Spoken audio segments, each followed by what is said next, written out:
श्री शिवाय नमस्तुभ्यम। हर हर महादेव। दोस्तों, आप सभी लोग जानते हैं कि 5 सितंबर 2024 के दिन यहां पर गुरुवार को द्वितीय तिथि पड़ रही है। इसीलिए दोस्तों, इस दिन का महत्व बहुत ही ज्यादा बड़ा होता है, क्योंकि यह द्वितीय भाद्रपद महीने में पड़ रही है। और इस दिन एक चुटकी हल्दी वाला उपाय आप लोगों को जरूर करना चाहिए, जो कि पंडित जी ने अपनी अभी की शिव महापुराण की कथा में ही बताया हुआ है। तो दोस्तों, इस उपाय को आपको कैसे करना है, कब करना है, कहां पर करना है और उपाय को करते समय आपको किन किन बातों का ध्यान है, ये सारी जानकारी हम आपको इस वीडियो में देंगे। तो चलिए दोस्तों, उपाय को शुरू करते हैं। देखिए, ये दिन इतना खास होता है, इतना महत्वपूर्ण होता है। देखा गया है, कभी कभी बड़े बड़े पूजा पाठ अनुष्ठान से जो मनोकामना पूर्ण नहीं होती है, वह गुरुवार द्वितीय तिथि के दिन एक छोटे से उपाय करने से ही आपकी मनोकामना पूर्ण हो जाती है। और बहुत सारे लोगों ने इस उपाय को किया भी है और उनको इस उपाय को करने का फल भी मिला है। अगर आप लोग भी इस उपाय को 5 सितंबर 2024 के दिन यहां पर गुरुवार द्वितीय के दिन करना चाहते हैं, तो आप इस उपाय को पहले अच्छे से समझ लेना, सुन लेना, उसके बाद करना। आपको इस उपाय का फल जरूर मिलेगा। और इस उपाय को करने से आपके घर में चाहे किसी भी प्रकार की दुख और समस्या क्यों ना चल रही हो, आपको उसका कारण भी नहीं पता है कि भाई ये समस्या किस कारण से चल रही है, उसका कुछ भी हो सकता है। जैसे पितृ दोष हो सकता है या किसी भी तरह का मंगल दोष भी हो सकता है, और भी बहुत तरह के दोष होते हैं, कुछ भी हो सकता है। पर आपको इस उपाय को करने के लिए अपने दोष को पता लगाने की भी जरूरत नहीं है। 5 सितंबर 2024 के दिन यहां पर भाद्रपद गुरुवार द्वितीय के दिन इस एक चुटकी हल्दी वाला उपाय को आप लोगों को कर लेना है। दोस्तों, अब हम समझते हैं इस वाले उपाय को हमें करना किस समय है। तो सबसे पहले तो हम समझते हैं कि ये हल्दी वाला उपाय करना किसको है। तो देखिए, यहाँ पर सीधी सी बात है कि ये हल्दी वाला उपाय जो है, ये किस लिए किया जा रहा है। ये मनोकामना को पूर्ण करने के लिए किया जा रहा है, या आपके जीवन में जो दुख और परेशानियां हैं उनको दूर करने के लिए किया जा रहा है, या आपका कोई बड़ा काम है जो कि नहीं हो पा रहा है, आप उसके लिए इस उपाय को कर सकते हो। तो सीधी सी बात यह है कि आप अपनी किसी भी प्रकार की मनोकामना के लिए वाले उपाय को कर सकते हो। तो ये उपाय वह व्यक्ति कर सकता है जिस व्यक्ति को अपनी किसी भी प्रकार की मनोकामना भगवान शिव जी से पूर्ण करवानी हो। और अगर कोई भी माताएं बहनें जो है अपने घर की सुख और शांति के लिए, घर में धन समृद्धि को बढ़ाने के लिए यह वाला उपाय करना चाहती है, तो घर की जो बड़ी माताएं बहनें होंगी वह इस हल्दी वाले उपाय को विशेष रूप से करें, क्योंकि माताएं बहनें घर की लक्ष्मी होती है। और जब घर की लक्ष्मी कोई विशेष उपाय करती है तो उसका फल ही बहुत जल्दी मिल जाता है और बहुत बड़ा होकर मिलता है। अन्यथा इस उपाय को कोई भी व्यक्ति कर सकता है, चाहे वह बड़ा हो, चाहे वह छोटा हो, चाहे वह बच्चा हो। जिस व्यक्ति को यह हल्दी वाला उपाय समझ आ गया, वह व्यक्ति इस हल्दी वाला उपाय को द्वितीय के दिन जरूर करें, क्योंकि उसको इस उपाय को फल बहुत ही जल्दी मिल जाएगा। क्योंकि 5 सितंबर 2024 के दिन यहाँ पर गुरुवार द्वितीय तिथि के दिन शिवा और विष्णु भगवान जी बहुत आसानी से प्रसन्न हो जाते हैं। तो आइए अब हम समझते हैं कि इस हल्दी वाला उपाय को आपको करना कैसे है और इस उपाय को करने का जो समय है वह क्या है। तो देखिए, इस गुरुवार एकादश के दिन किए जाने वाले ये एक छुटकी हल्दी वाला उपाय जो उपाय है, ये मुख्य रूप से सुबह के समय होगा। किस समय होगा? सुबह के समय होगा। आपको कोशिश यही करनी है कि सुबह के समय हम इस हल्दी वाला उपाय को कर ले। पर किसी कारणवश अगर आप सुबह इस उपाय को ना कर पाओ, आपको कहीं काम से जाना हो या किसी और काम की वजह से आप उपाय को ना कर पाओ, तो आपके पास फिर दूसरा मौका रहेगा, जो कि शाम के समय का रहेगा, प्रदोष काल का रहेगा।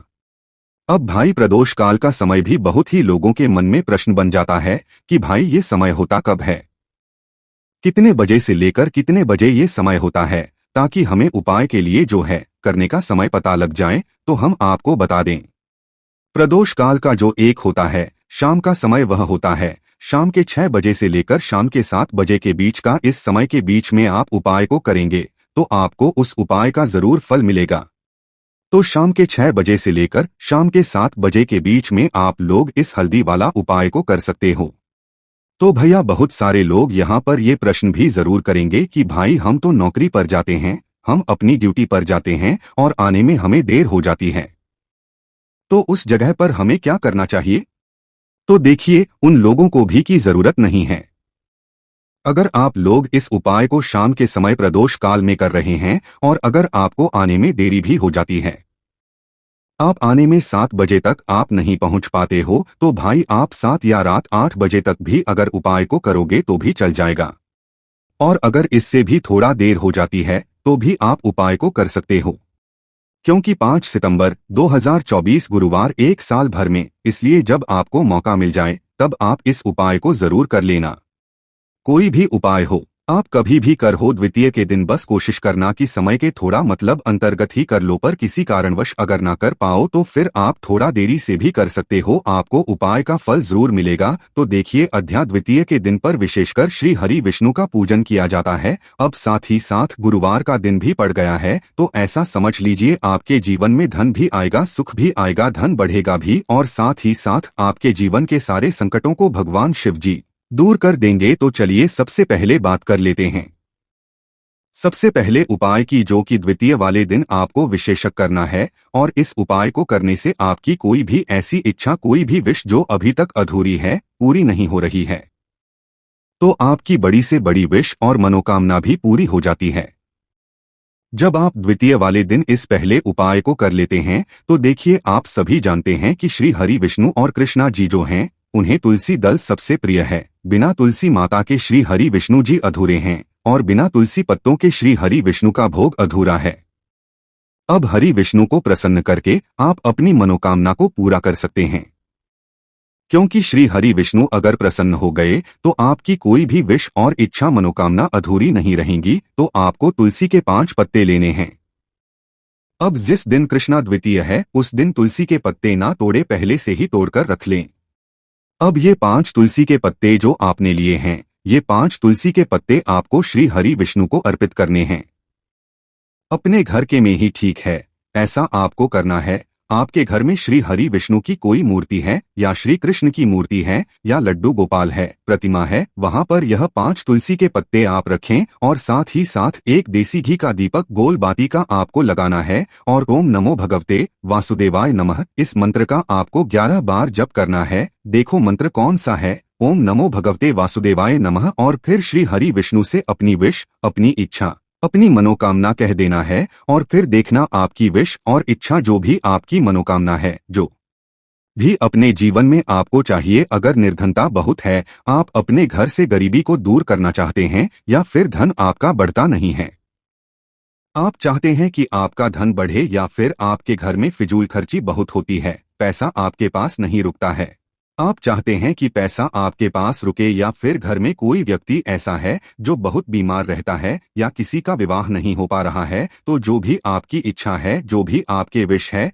बस एक बार श्री हरि विष्णु से कह देना। क्योंकि गुरुवार भी इस दिन है, साथ ही 7 साल का सबसे बड़ा महीना है। ये दिन इतना उत्तम है कि जो भी आप श्री हरि विष्णु जी से मांग लेंगे, जो उनसे कह देंगे, वह आपकी विश, आपकी मनोकामना को बहुत जल्दी पूरा कर देंगे। तो यह पहला उपाय है। चलिए अब बात कर लेते हैं दूसरे उपाय की। तो चलिए बढ़ते हैं अगले उपाय की। और देखो, यदि आपके जीवन में संकट बहुत अधिक हो रहे हैं, धन की समस्या लगातार जीवन में बनी हुई है, एक एक रुपयों को प्राप्त करने के लिए आपको बहुत अधिक मेहनत कर रहे हैं, तो आज रात्रि में सोने से पहले आपको हो यह एक चमत्कारी दीपक का उपाय अवश्य करना है। या फिर यदि आपका जो व्यापार है, बिजनेस है, दुकान है, वह अच्छे से नहीं चल पा रही है, तो आज रात्रि में इस विशेष दीपक का उपाय आपको अवश्य करना चाहिए। देखो दोस्तों, दीपक हमारे घर में सभी नकारात्मक शक्ति को बाहर करता है। यह उपाय साल में केवल एक बार करने का ही मौका मिलता है।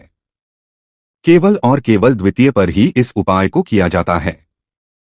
देखिए, इस उपाय के लिए आपको तुलसी जी की जो सूखी लकड़ी होती है उसे ले लेना है। देखिए दोस्तों, यदि आपके पास पुरानी तुलसी जी की लकड़ी है तो उसे आप ले सकते हैं, और यदि आपके घर में तुलसी जी जो लकड़ी है वह सूखी हुई है तो उसकी लकड़ी आप तोड़ करके इस्तेमाल कर सकते हैं।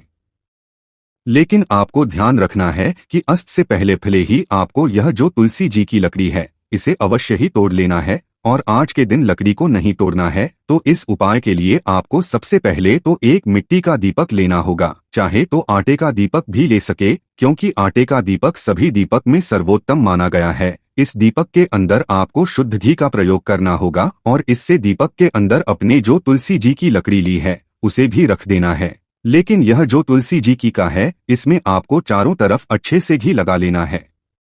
देखिए, गुरुजी ने बताया है कि जो तुलसी जी की लकड़ी है, यदि आप उपाय करते हैं और बहुत ही शीघ्रता से जल जाती है, तो इसके लिए आपको एक कार्य करना है। आपको थोड़ी सी रुई ले लेनी है और उस रुई को आपने जो तुलसी जी की लकड़ी ली है, उस पर अच्छे से चारों तरफ लपेट देनी है। तुलसी जी की लकड़ी के ऊपर रुई लपेटने के बाद इसे आपको पूरा घी के अंदर डुबो लेना है। अब इसे आपको बाती के रूप में प्रयोग है। अब दोस्तों, इस दीपक को आपको प्रज्वलित कहाँ करना है?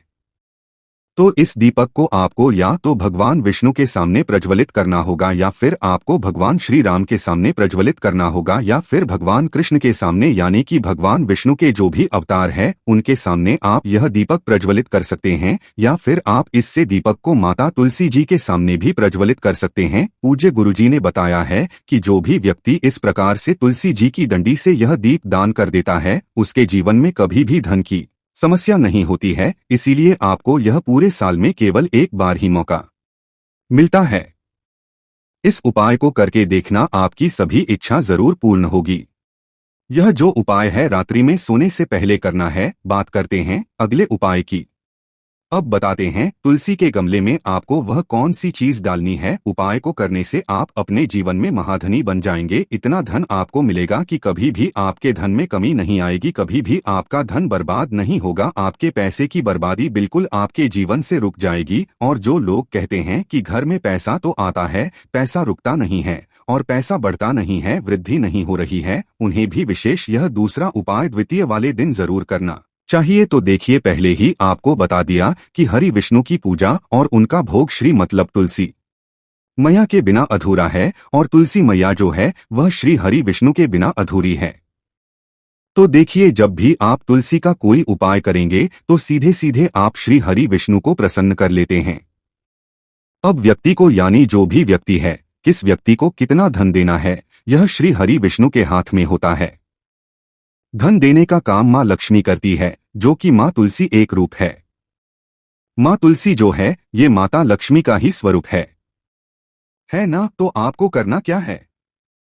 आपको लेनी है यहाँ पर हल्दी पिसी हुई, जो कि श्री हरि विष्णु से जुड़ी हुई है, आपके गुरु ग्रह से जुड़ी हुई है, आपकी कुंडली में गुरु को मजबूत करती है, सुख सौभाग्य को खींचने का काम करती है, धन को बढ़ाने का काम करती है। तो एक चुटकी पिसी हुई हल्दी आपको लेनी है, और यह पिसी हुई सूखी हल्दी ही आपको अपने गमले में, तुलसी का पौधा जिस गमले में लगा है उसमें अच्छे से इस हल्दी को डालना है, और ओम नमो भगवते वासुदेवाय नमः इस मंत्र का जाप करना है। कितनी बार? कम से कम 11 बार जाप करना है। ओम नमो भगवते वासुदेवाय नमः इस मंत्र का जाप करते रहना, और हल्के हल्के से तुलसी के पौधे में आपको पूरे गमले में पिसी हुई हल्दी का छिड़काव करना है। तो देखिए, जो व्यक्ति इस उपाय को द्वितीय के दिन कर लेता है, समझ लीजिए अपने जीवन से नहीं आने वाली 7 पीढ़ियों के जीवन से निर्धनता और गरीबी को दूर कर देता है। क्योंकि हल्दी जो है ना, ये साधारण नहीं है।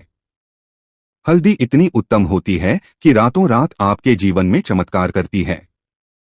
आपने देखा होगा कि कोई भी शादी होती है, विवाह होता है ना, कोई भी ऐसा शुभ काम हम करते हैं, उसमें हल्दी जरूर लेते हैं।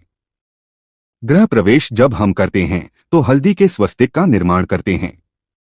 कोई भी अच्छा काम करने जा रहे हैं, हल्दी उसमें लेते हैं, और हल्दी जो है यह आपके गुरु ग्रह को मजबूत कर देती है।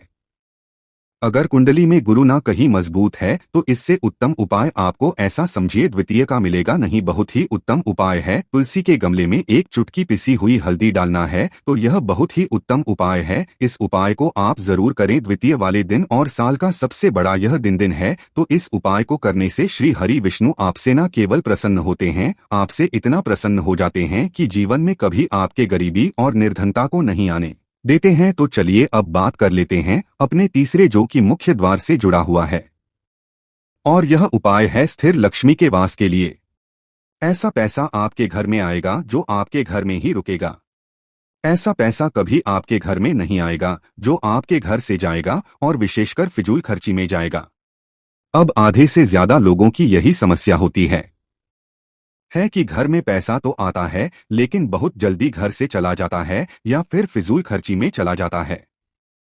तो धन की बर्बादी जिन लोगों के घर में हो रही है उन्हें विशेषकर यह उपाय करना है, या जिन लोगों के पास बिल्कुल पैसा आना बंद हो गया है, सर पर लगातार कर्जा बरत रहा है, उन्हें भी यह तीसरा उपाय करना है। तो देखिए आपको फिर से क्या लेना है। हल्दी लेनी है पिसी हुई, जो कि श्री हरि विष्णु से ही जुड़ी हुई है ना। पीसी हुई हल्दी लेनी है और थोड़ा सा पानी डालकर उसका गारा गारा आपको पेस्ट बना लेना है। अब इसी हल्दी से आपको अपने घर में स्वास्तिक बनाने हैं। कितने स्वास्तिक? एक स्वास्तिक आपको बनाना है अपनी तिजोरी पर, जिसमें आप पैसा रखते हैं। चाहे तो आप संदूक में रखते हैं, अलमारी में रखते, जिस चीज में भी पैसा रखते हैं, बस वहां पर हल्दी से एक स्वास्तिक बनाना है। दूसरा स्वास्तिक आपको कहाँ बनाना है? अपने घर के मंदिर में है ना। और दो स्वास्तिक आपको बनाने हैं अपने घर के मुख्य द्वार पर बाहर की तरफ। हल्दी से 4 स्वास्थ्य आपको बनाने हैं। 2 स्वास्तिक मुख्य द्वार पर बाहर की तरफ, एक तिजोरी पर है ना, और एक अपने घर के मंदिर में। बस ये उपाय आपने अगर द्वितीय वाले दिन कर लिया तो जो धन की तिजोरी है उसमें पैसा भरा रहेगा। कभी भी धन की तिजोरी धन से खाली नहीं होगी, क्योंकि जहां पर हल्दी का स्वास्तिक होता है वहां कभी धन की कमी नहीं होती है। हमेशा वहां पर धन की देवी माता लक्ष्मी वास करती है, क्योंकि हल्दी किससे जुड़ी हुई है? श्री हरि विष्णु से। और मां लक्ष्मी कहाँ होती है? जहां श्री हरि विष्णु वास करते हैं।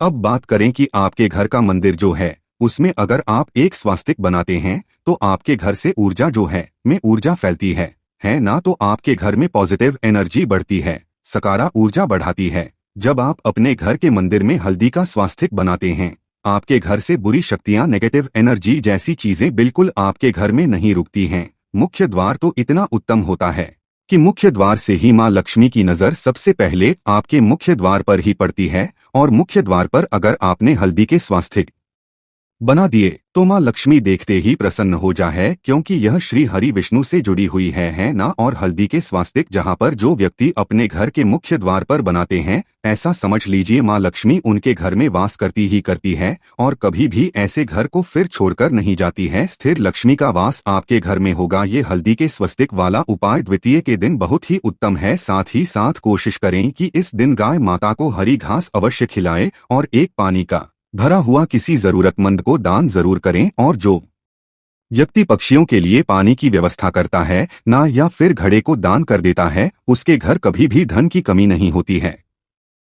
माता लक्ष्मी उनके भंडार धन से भर देती है। दोस्तों, यह पौधा वाकई में बहुत ही पावरफुल है।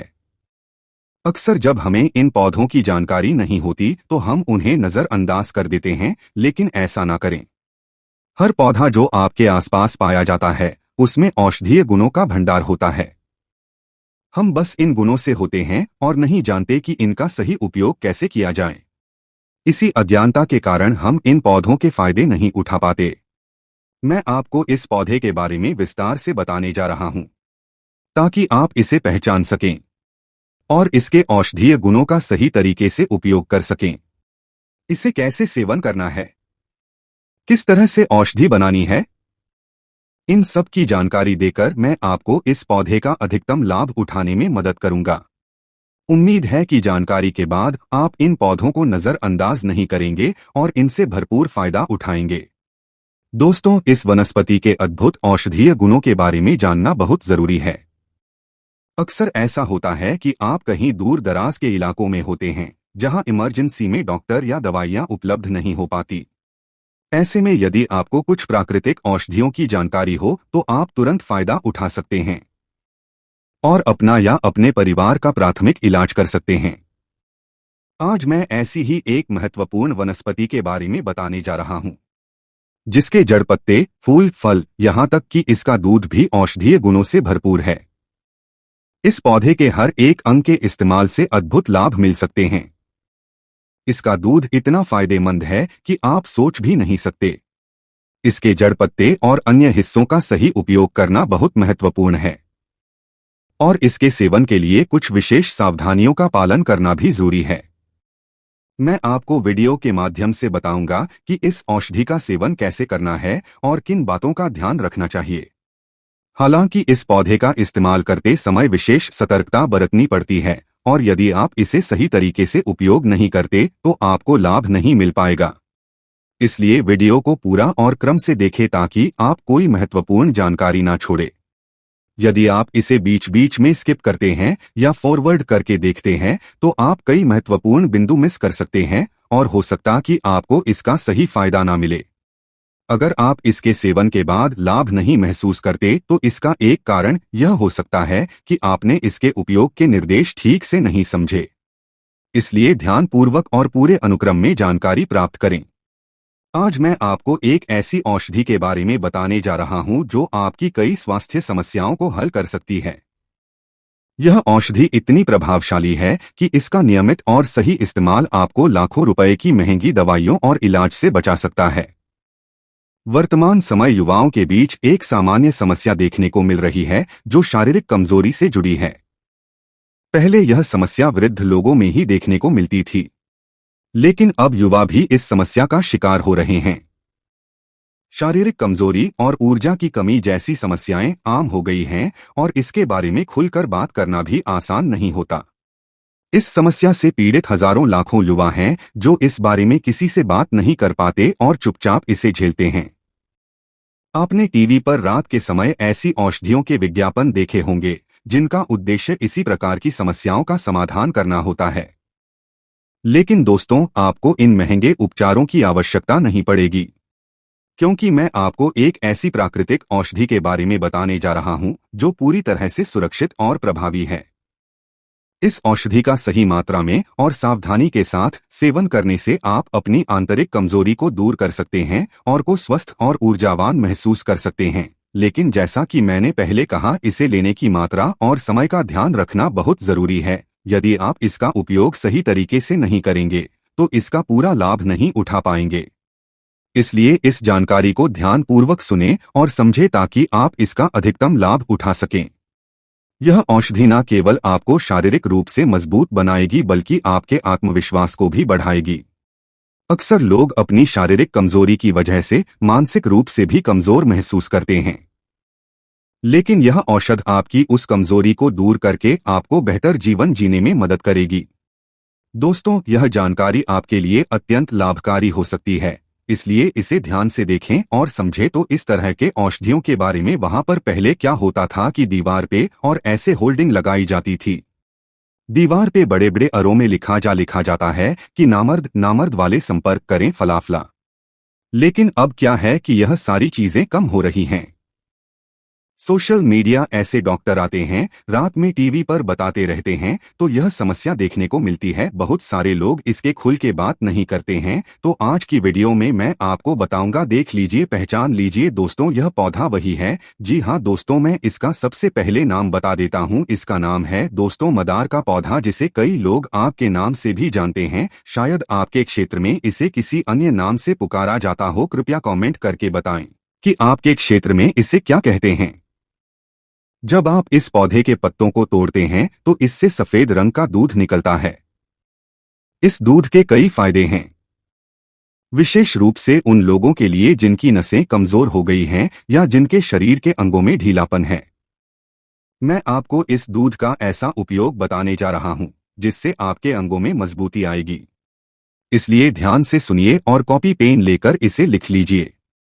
पहले आपको इसके दूध को निकालना है। लगभग 15 से 20 ग्राम तक सुबह सुबह यह दूध ज्यादा मात्रा में निकलता है, इसलिए उसी समय इसे इकट्ठा कर ले। फिर आपको लगभग 10 ग्राम धतूरे के बीजों की आवश्यकता होगी। धतूरे के बीजों के फायदे और उपयोग पर हमने पहले भी कई वीडियो बनाए हैं जिन्हें आप देख सकते हैं। अब आपको 100 ग्राम सरसों का तेल लेना है और इसे धीमी आंच पर गर्म करना है। जब तेल गर्म हो जाए तो उसमें 10 ग्राम धतूरे के बीज डालकर पकाएं। जब बीज पड़ जाए तो इस तेल को छानकर अलग कर ले और इसे ठंडा होने दे। इसके बाद दोबारा उसी तेल को धीमी आंच पर रखे और उसमें 15 से 20 मिलीलीटर मदार का दूध डाले। ध्यान रहे, इसे धीमी आंच पर पकाना है। जब दूध पूरी तरह से पक जाए और काले रंग में बदल जाए तो इसे उतार ले और किसी साफ सीसी में स्टोर कर ले। अब इसका उपयोग कैसे करना है, इसे ध्यान से सुनिए। रात में सोने से पहले अपने प्राइवेट अंगों के ऊपरी को छोड़कर निचले हिस्से में इस तेल की 2-3 बूंदें डालकर हल्के हाथों से मालिश करें। मालिश कम से कम 10 मिनट तक करें। इस प्रक्रिया को नियमित रूप से करने से आपके नसों में मजबूती आएगी और धीरे धीरे लूजनेस की समस्या समाप्त हो जाएगी। यह नुस्खा बहुत प्रभावी और आजमाया हुआ है। हालांकि अगर आपको एलर्जी हो जाती है, जैसे दाने निकलना या जलन होना, तो इस प्रयोग को तुरंत बंद कर दें। जिन्हें की समस्या नहीं होती वे इसे लगातार 15 से 20 दिन तक इस्तेमाल कर सकते हैं। आपकी समस्या ठीक होते ही इस नुस्खे को 20 से 21 दिन तक जारी रखें और फिर इसे बंद कर दे। यह निश्चित रूप से आपकी समस्या का समाधान करेगा। अब मैं आपको मलेरिया के इलाज के लिए भी एक उपाय बताने जा रहा हूं जो मैंने स्वयं आजमाया है और इससे मेरी मलेरिया की समस्या पूरी तरह ठीक हो गई। यदि किसी को मलेरिया हो जाए तो मदार के इस पौधे का एक और उपयोग बहुत प्रभावी हो सकता है ना। कम से कम 2 फीट की डंडी उसकी तोड़ लेनी है। मोटी डंडी लेनी है, लगभग पुरानी मोटी डंडी लेनी है, एक अंगूठे के मोटी इतनी, और उसको तोड़ करके फिर आपको दूध में डाल करके आपको कुआं जैसे जला आते हैं। आपको क्या करना है, आधा किलो दूध लेना है। आधा किलो दूध ले, उसको फिर आग पर चढ़ा करके धीमी आंच पर और उसको कुआं बनाएं और इसी दूध की इसी जो लकड़ी ली है ना, इससे उसको चलाते रहे, इसकी डंडी से चलाते रहे जब तक कुआं जमकर तैयार ना हो जाए तब तक इसकी रहना है। इसमें क्या होगा कि इसके अर्क होंगे ना, इसके अंदर वह बेहतरीन अर्क होता है जो कि आपकी मलेरिया को ठीक करता है। उससे उसके जो बैक्टीरिया होते हैं, उससे वायरस होते हैं, इसमें वह तत्व पाया जाता है, लेकिन इसको सीधे नहीं खा सकता है क्योंकि यह पॉइजन का काम कर जाएगा दोस्तों। इसीलिए दूध के साथ हल्का हल्का गर्मी पाकर के यह दूध में मिक्स होता है और दूध के साथ मिक्स होकर के आपके औषधि के रूप में काम करता है।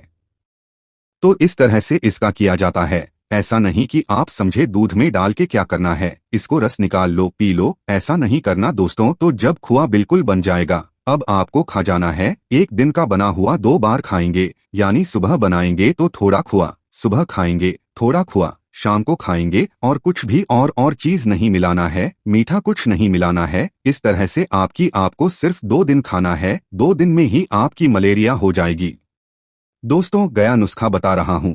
चलिए मैं बात करता हूँ दोस्तों जिनको की दमा की समस्या होती है। दमा के लिए आपको क्या करना है, पत्तों को उस जगह पर 15 मिनट तक बांध कर रखें। यह दर्द को कम करने में मदद करेगा। यदि आप इसे नियमित रूप से उपयोग में लाते हैं तो धीरे धीरे आपके दर्द में कमी आएगी और सायाटिका जैसी गंभीर समस्या में भी यह बहुत ही लाभकारी साबित होगा।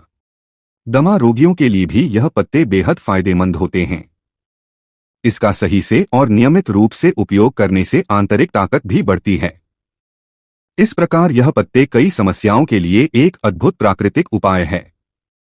देखिए इसका जो फूल होता है ना, फूल में चक्र होता है।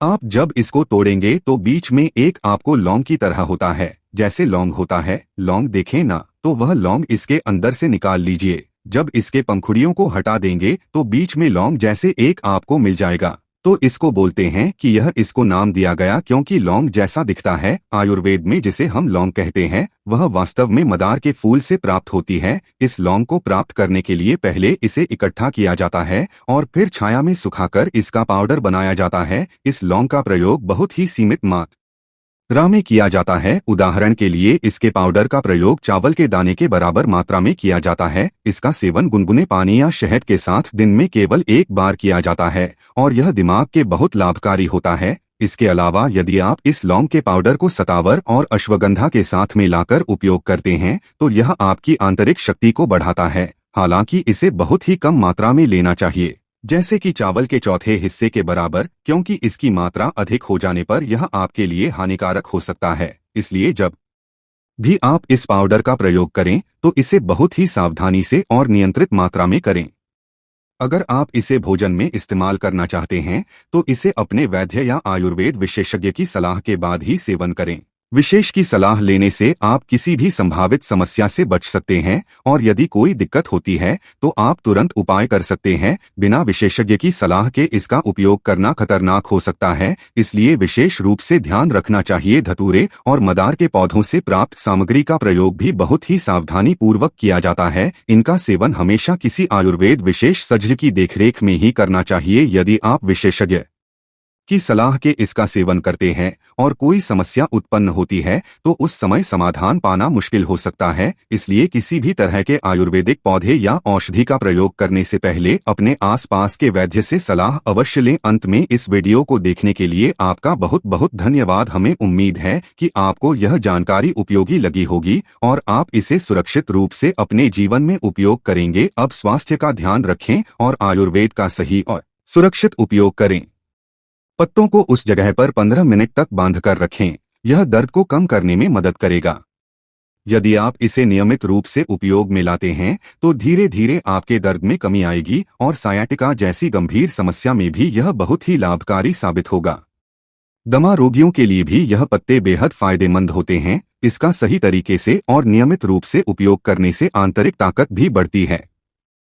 इस प्रकार पत्ते कई समस्याओं के लिए एक अद्भुत प्राकृतिक उपाय है। देखिए, इसका जो फूल होता है ना, फूल में चक्र होता है। आप जब इसको तोड़ेंगे तो बीच में एक आपको लौंग की तरह होता है, जैसे लंग होता है लौंग। देखे ना, तो वह लौंग इसके अंदर से निकाल लीज। जब इसके पंखुड़ियों को हटा देंगे तो बीच में लौंग जैसे एक आपको मिल जाएगा। तो इसको बोलते हैं कि यह इसको ऐसे नाम दिया गया क्योंकि लौंग जैसा दिखता है। आयुर्वेद में जिसे हम कहते हैं वह वास्तव में मदार के फूल से प्राप्त होती है। इस लौंग को प्राप्त करने के लिए पहले इसे इकट्ठा किया जाता है और फिर छाया में सुखाकर इसका पाउडर बनाया जाता है। इसको अपने डॉक्टर या आयुर्वेदिक विशेषज्ञ के सलाह से ही उपयोग करें। वीडियो में अंत तक बने रहने के लिए धन्यवाद।